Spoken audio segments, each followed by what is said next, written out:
क्या आप भी अभी तक ये डिसाइड नहीं कर पा रहे हैं कि रक्षाबंधन पे कौन सी मिठाई लानी है? तो बाहर से लाने का प्लान कर दीजिए कैंसिल और चलिए घर पे बनाते हैं हाइजीनिक वे में एक बहुत ही बढ़िया सी मिठाई। बहुत ही टेस्टी दानेदार बनती है और 20 से 25 मिनट में ना ये बन कर के तैयार हो जाती है। एक बार इसका टेक्सचर देखिए आप, एकदम दानेदार ये बर्फ़ी बनती है। जो भी खाएगा ना आपसे इसकी रेसिपी ज़रूर पूछने वाला है। तो सभी चीज़ों के लिए ना स्टैंडर्ड माप सेट कर लेंगे। अगर ऐसे मेजरिंग कप्स आपके पास नहीं है तो किसी कटोरी से माप सेट कर लीजिए। सबसे पहले यहाँ पे मैंने ना 3/4 कप घी लिया है और उसे ना अच्छे से मेल्ट होने देना है हमें। घी अच्छे से गर्म और मेल्ट होना चाहिए। उसके बाद हम इसमें 1-1.5 कप बेसन डालने वाले हैं। तो घी अगर ठंडा हुआ और आपने उसमें बेसन डाल दिया ना तो इसमें स्मेल आ जाती है। तो अच्छे से जब घी गर्म हो तो इसमें डाल दें 1.5 कप बेसन और इसे ना कंटिन्यू अब हमें चलाते हुए भून लेना है। तो कम से कम इसे 6 से 7 मिनट हम भून लेंगे, जिससे कि पहले तो क्या होगा ये सारा घी एब्जॉर्ब कर लेगा। तो आपको लग सकता है कि ये शायद ड्राई लग रहा है, थोड़ा सा घी और डालना चाहिए, लेकिन ये गलती बिल्कुल मत कीजिएगा। जो भी माप मैं आपको बता रही हूँ ना एकदम परफेक्ट माप है और अच्छे से ना बर्फ़ी सेट होगी इस माप से। तो इसे कंटिन्यू लो फ्लेम पे चलाते रहना है और देखिए इस तरह से घी सारा एब्जॉर्ब हो जाएगा और इस तरह से ना आपको लम्प्स दिख सकते हैं। तो उन्हें हम तोड़ते हुए अच्छे से इसे भूनते रहेंगे। तो इस तरह का दरदरा सा टेक्सचर हमें मिल जाएगा और कुछ देर के लिए हमें इसे और भूनना है। तो 3 से 4 मिनट के लिए हम इसे और लो फ्लेम पे ही भून लेंगे। ये देखिए कुछ इस तरह का एकदम क्रम्बली सा, एकदम दानेदार सा इसका टेक्सचर हो जाएगा। तो मुझे यहाँ पे इससे ना भूनते हुए 12 मिनट हो चुके हैं और बस इसे अब कंटिन्यू चलाते रहें। और अब क्या करेंगे, हम इसमें आधा कप सूजी डाल देंगे। सूजी की वजह से ना एकदम दानेदार ये बनती है और बढ़िया सा इसका टेस्ट हो जाता है। तो आधा कप सूजी डाल दें और इन्हें अब साथ में भून लेना है 3 से 4 मिनट के लिए। तो फ्लेम को अभी भी लो ही रखेंगे, लो फ्लेम पे दोनों को अच्छे से भून लेंगे। और देखिए अब खुशबू आना भी स्टार्ट हो गई है। अच्छे से ये भुन जाए ना, देखिए किस तरह का इसका टेक्सचर है। तो अब ना इस स्टेज पे आके हम क्या करेंगे, 2 बड़े चम्मच घी इसमें डालेंगे।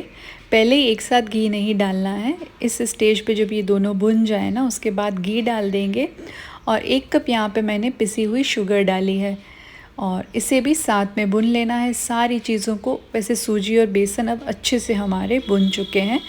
तो शुगर डालने के बाद थोड़ी देर इन्हें चलाते रहना है ताकि जो घी एब्जॉर्ब हो चुका है ना वो रिलीज़ होना स्टार्ट हो जाएगा। फ्लेम को लो ही रखिएगा और ये देखिए किस तरह से अब इसमें ये काफ़ी लूज़ होने लगेगा, सॉफ्ट सा हो जाएगा ये मिक्सचर। और इसके बाद इसे 3 से 4 मिनट और हमें भून लेना है कंटिन्यू चलाते हुए। तो जब आप ये कर रहे हैं तो और कोई भी काम ना करें। और ये देखिए 4 मिनट के बाद इस तरह का इसका कलर जो है ना डार्क होने लगेगा। आप इसे छोड़ नहीं सकते क्योंकि आप बेसन ना फटाफट से जल जाता है। तो इसे कंटिन्यू चलाते ही रहना है कुछ कुछ देर के बाद। और अब जो ये टेक्सचर आ गया है ना, अब जो ये कलर आ गया है ना, एकदम परफेक्ट है। अब इसमें आप चाहें ना तो अपनी पसंद के ड्राई फ्रूट डाल सकते हैं। कोई भी ड्राई फ्रूट्स आप इस तरह से चॉप करके डालिए। आप चाहें तो स्किप भी कर सकते हैं। और अब गैस को कर देंगे बंद क्योंकि अच्छे से अब मिक्सचर भुन चुका है। अब एक कंटेनर, ट्रे या फिर एक थाली को ना घी से थोड़ा सा ग्रीस कर लेंगे और जो ये सारा मिक्सचर है ना अब इसमें निकाल देना है हमें और इसे सेट कर लेना है।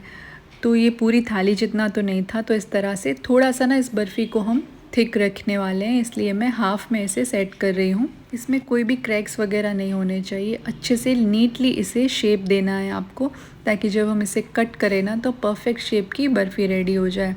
ऊपर से थोड़ा सा इसे गार्निश कर लीजिए अपनी चॉइस के ड्राई फ्रूट्स के साथ और इसे भी ना हम स्लाइटली प्रेस कर देंगे स्पैटुला से या फिर कटोरी से।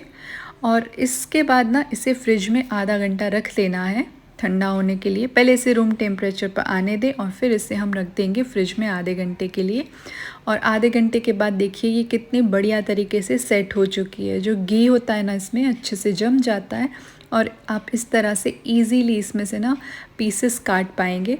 तो मैं यहाँ पे लंबे लंबे शेप में इसे कट कर रही हूँ। आप चाहें तो स्क्वायर शेप में भी इसे कट कर सकते हैं और बीच में से इसे कट कर देंगे तो एकदम फिंगर साइज़ की ये बर्फ़ी ना दिखने में भी बहुत ब्यूटीफुल लगती है।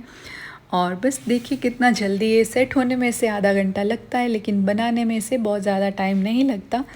और इतनी यमी ये बनती है ना कि आप बाहर की मिठाई तो भूल ही जाओगे। तो बाहर की मिलावटी मिठाइयाँ त्योहारों पे ना लेकर घर पर इस तरह से आप मिठाई को ट्राई कीजिए। सारे मेजरमेंट्स फॉलो करेंगे ना तो इतनी बढ़िया बर्फ़ी आप भी पहली बार में बना पाएंगे। Thank you so much for watching and bye bye.